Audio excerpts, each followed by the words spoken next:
Alright, hey guys, I'm back again with my 2019 Avalon. I just want to show if you need to change a cabin air filter. It's pretty quick. First we go to the glove compartment box. Open it up. Inside, you'll see that little door there. Reach in, pop it out.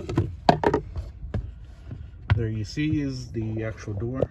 I like to use needle nose. That's just me. Right on the edge, right there. Okay, pop that out. The door comes out.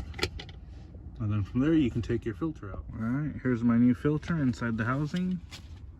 Tells you which way is up. There's my old one. So we just take it, put it right in.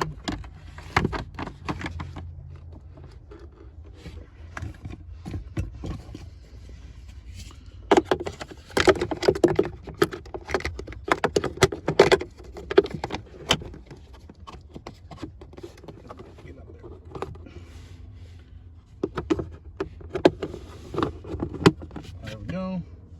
Then you can throw all your stuff back in and close it up. And that's it. All right, hope you guys have a good day.